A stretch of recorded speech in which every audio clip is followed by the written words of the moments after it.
And you're live.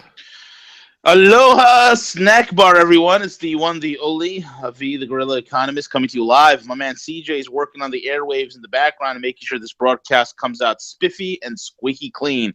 With that being said, we have none other than the man. He is the Jiminy Cricket of the entire new media movement. He is the man that brings gravitas and common sense to the entire global paradigm shift.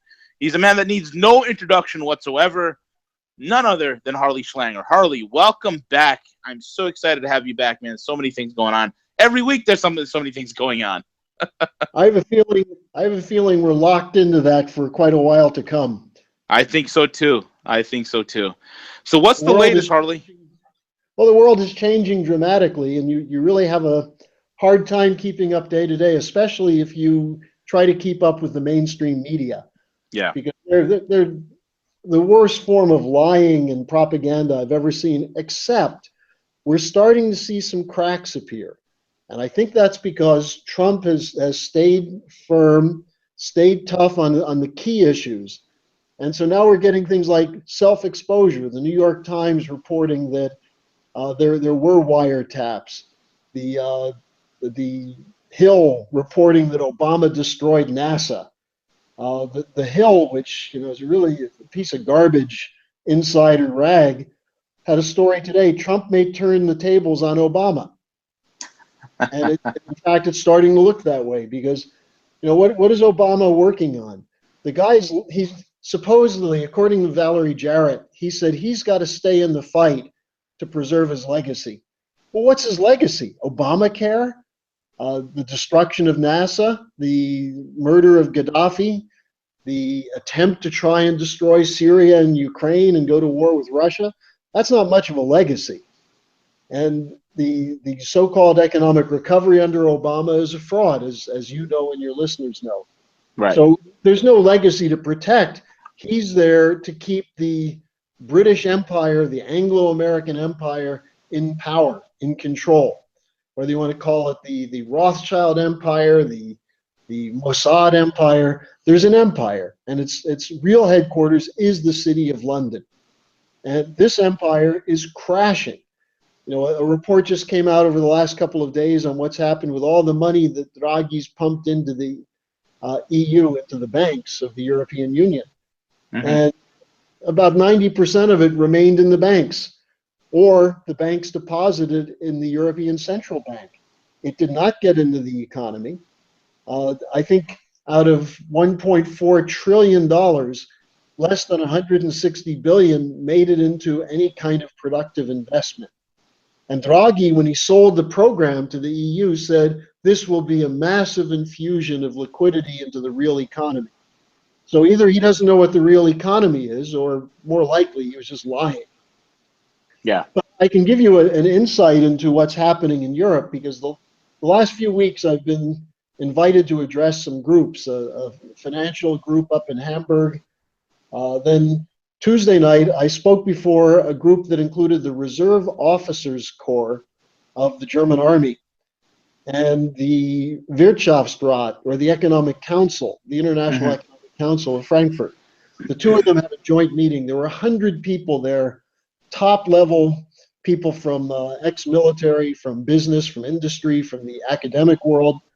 And the topic I addressed was, who's running the coup against Trump? And the meeting was tremendously exciting, a lot of discussion, people just hungry for information. Yeah.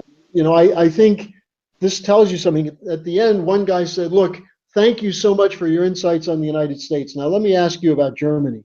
What the hell's wrong with Merkel? That's what's on people's minds. How do we change Germany? Now, the other thing on people's minds is, how do you do it when the media is so corrupt and so full of lies? And I think, V, you've already figured this one out. People are turning off the mainstream media. They're not going to CNN for news. They're going to CNN for scandal and gossip. Right. Same with the New York Times, the Washington Post. These are not news agencies anymore. They used to have at least some pretense of having foreign bureaus where they would tell you what's going on. Now it's all scripted, probably from somewhere in the city of London, probably in the GCHQ of British intelligence. So Mm-hmm. people are turning away from that. Now that creates the opportunity for Trump, if he stays firm and if he fights back. And his tweets last Saturday where I really loved it when the Washington Post said, Trump, with no evidence to back it up, said that he was wiretapped. What evidence do they have of Russian hacking of U.S. websites? Since when did evidence matter to the Washington Post? Then it Right. turns out that, in fact, Trump has more evidence of Obama running a wiretap operation than the Washington Post has of their fake news stories. Right. So I think this is an interesting moment, and people ought to take advantage of it to go out and tell the truth forcefully, directly, and don't hold back. Absolutely. It's remarkable to me now. It's John Mohammed Brennan and the other guy, the Yeah, Clapper. I call him the Clap. Is, yeah, he needs penicillin. he needs penicillin. He needs mental Yeah, penicillin. This guy. I think he needs a They're long running all rest. sorts of interference. I think he Say again? needs a long rest by himself somewhere. Oh, you're vicious, Harley. You're vicious. Now, the other thing that's really absolutely somewhat breathtaking, if you think about it, is this meeting that took place with the Turkish chief of staff, the Russian chief of staff, Gerasimov, and General Dunford, the chairman of the U.S. Joint Chiefs. This was a 2-day meeting to map out coordinated activity against ISIS and Al Qaeda in Syria and Iraq. Now, the big British fear, and from the end of the 19th century until today, was that the powers that are represented there, the United States, Russia, and Turkey, would somehow form an alliance to run the British out of the Middle East. Now, until recently, with the US, that's been the British operation in the Middle East. The Bush Jr. and Obama administration basically were functioning as operatives of British intelligence and British finance. But now you see a different alignment emerging, which is not just military, but it's also connected to China and the One Belt, One Road, or the Eurasian land bridge perspective. Now, Yeah. at the same time, these US, Turkish, and Russian military leaders are meeting. They're coordinating action to crush ISIS in Palmyra. They're talking about further operations in northern Syria, coordinating not just the deconfliction, in other words, not just talking to prevent from shooting each other's planes down, but to actually carry out a coordinated action. That's what Obama and Tony Blair and the media want to stop. They don't want that alliance.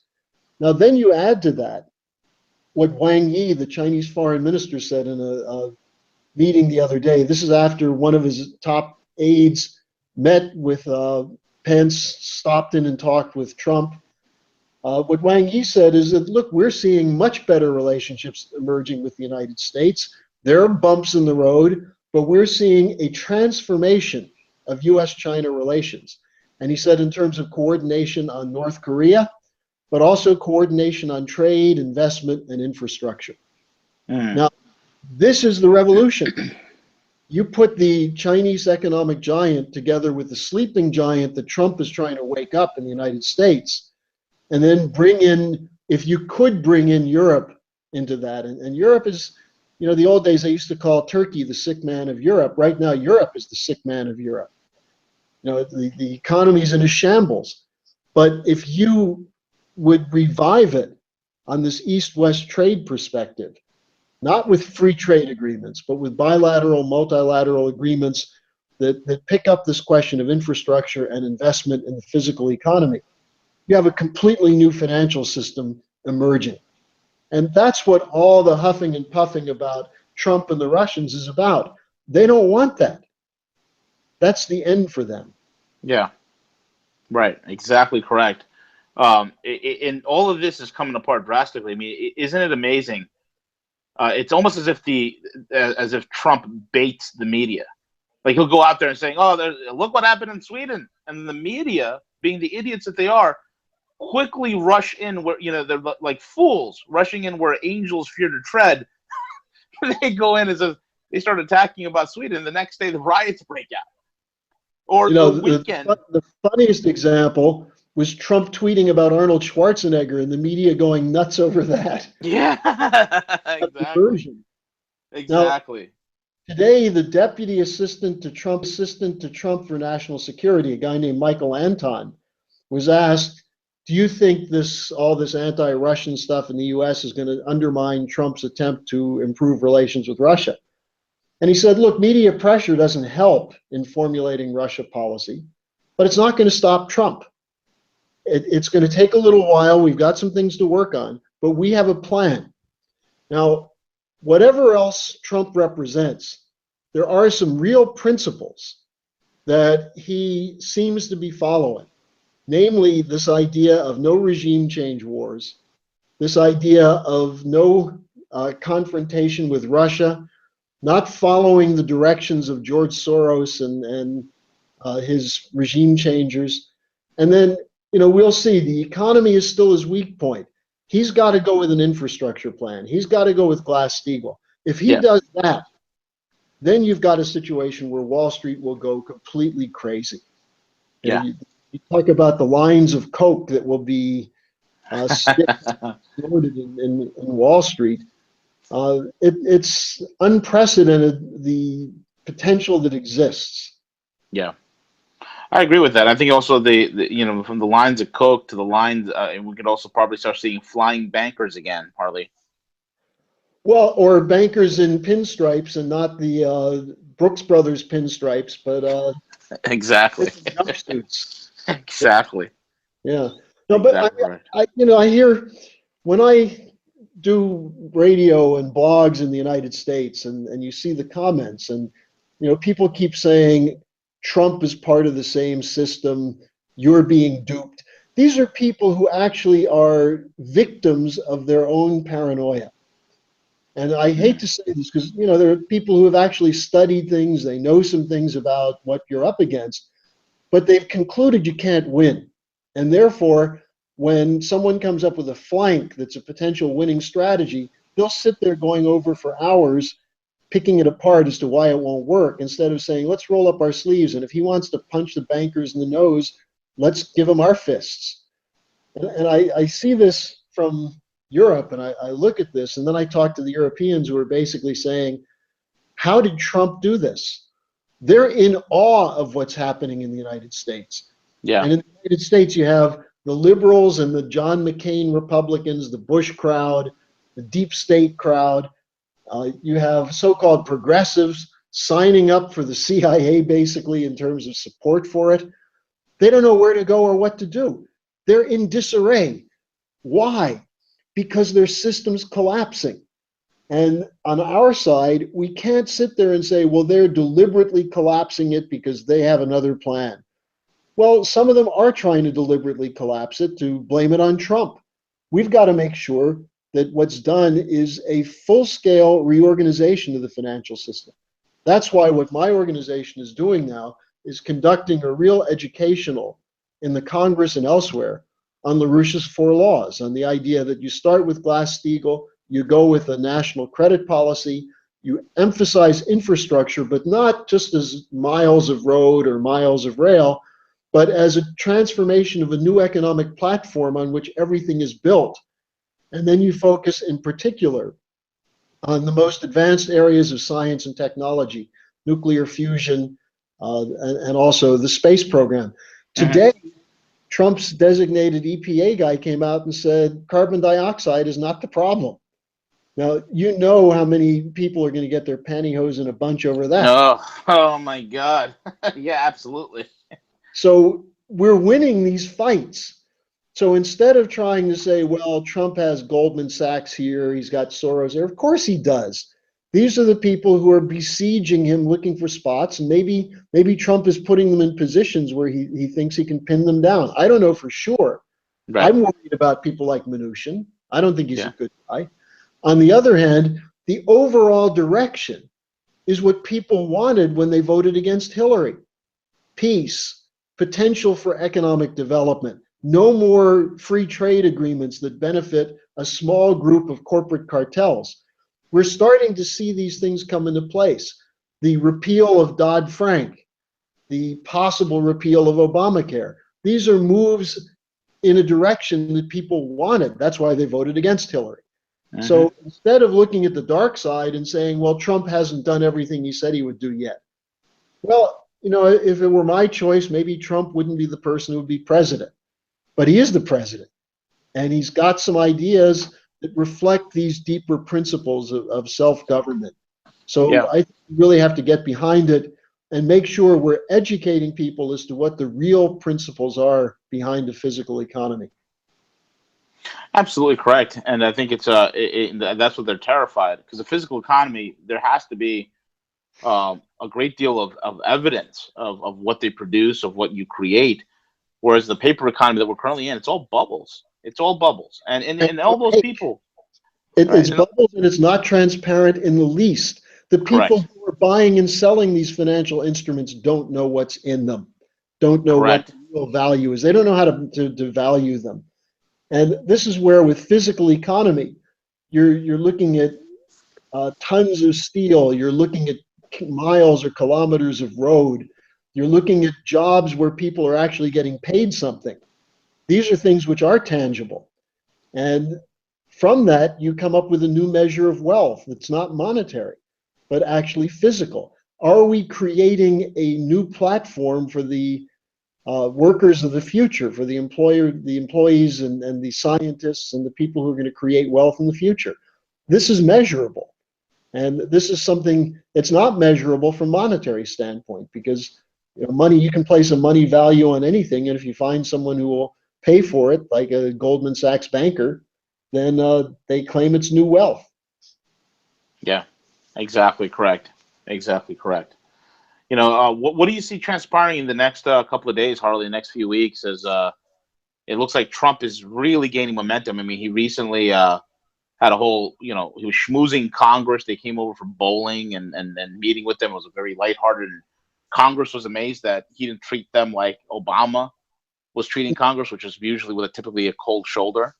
Yeah. So there's a lot of changes, and now with Vault 7 being released, and I just thought, okay, well, Assange is just dropping information that we already knew, but it goes further than that. We had Cliff High on yesterday, and Cliff, being the computer programmer par excellence that he is, he realized, you got to understand what's happening with Vault 7. The data dumped alerted all the programmers of the world, those who are in the privacy business and whatnot, the methods and the methodology of how they're going about doing all this, these wiretapping and this, that, and the other. He goes, now he said, my sources said there are programs right now being developed to counter NSA snooping. So what Vault 7 did is put an end to the CIA NSA snooping, because now they can create the programs to be the countermeasure against it. It's incredible what's happening. No, that's really important, because it even goes beyond that, because what it showed is that the CIA is able to replicate or use the coding of the people they claim are the hackers. So they can do hacking and say, this is the Russians. Right. And so they can create false flags with their coding operations. And now this is public knowledge. This is one of the reasons I think we're going to see people backing away from this defense of Obama. I mean, look, maybe Barack Obama didn't personally go down to the FISA court and say, I demand that you tap Trump Tower.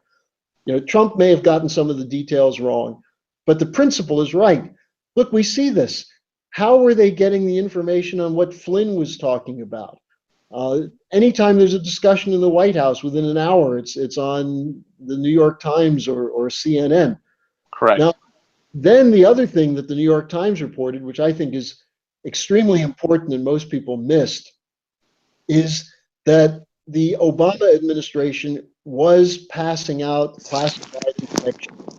Now, some of that may have been low level, but passing out classified information, including to Europeans. And they were using the GCHQ, the British intelligence, when they couldn't get what they wanted through the FISA court. So these are more indications of how the deep state was deployed going back to June and July of last year, Yeah. not just after the election. And, was Obama completely unaware of all of this? I doubt it. And if he was, then he should be jailed for being so incompetent. Yep. I agree wholeheartedly. Absolutely correct. Closing statements, Harley. Well, as you can tell, I'm quite excited by the events, and part of the reason that I get excited about it is that I see that there are things that you and I are talking about and getting out into the public that are now showing up on talk shows and people talking over the cup of coffee at lunch. We're shaping a whole new, I don't want to use the word narrative, but a whole new orientation toward reality. Yeah. Narrative is what the other side does to try and contain people away from reality. When people come face to face with reality, they have to then make a choice. Are they going to act for the common good? Are they going to act for the principles of our republic? Or are they going to sit back and complain that everything's not to their liking? And for those people who are skeptics out there, do the studying. Take a look at what's actually happening. Look at the whole world, the beating that this empire is taking. The fact that they may not have a single candidate in France they can run by the end of next week. Well, did you hear about Le Pen? She's saying that she'll roll out the new franc and put it on parity. Yeah. No, I mean, I'm assuming any day now someone's going to come out and say Marine Le Pen is really a man to try and destroy. But this is the kind of thing they'll do. They'll wreck a country rather than risk the possibility of losing. And that's what they're doing in the United States right now. George Soros and Barack Obama, with their partners in the deep state, the British intelligence, and the mass media, are running a coup to destroy this country. Right. And that's how they function. You think they only do it in the Dominican Republic or Guatemala or the Philippines? No, they're doing it here. We have them under a spotlight now. We can defeat them. And that's what people have to get across to each other. So come to LaRouchePAC.com, look at our material, sign up, sign our petitions, sign up for the daily briefing lead that'll at least give you a sense from our organization of how we see the world day by day. And I think this is how we're going to make a difference in the next weeks. I'm not talking about 10 years, 20 years, 50 years after a crash and we dig ourselves out of the rubble. I'm talking about changes that are taking place right now. Right. Absolutely. Absolutely correct. Harley Schlanger, thank you so much for being on with us again, sir, and sharing your insights. You are a breath of fresh air, and you lend so much gravitas, weight, balance, and perspective on a very, very confusing global stage where right now, I mean, things are so fast and furious.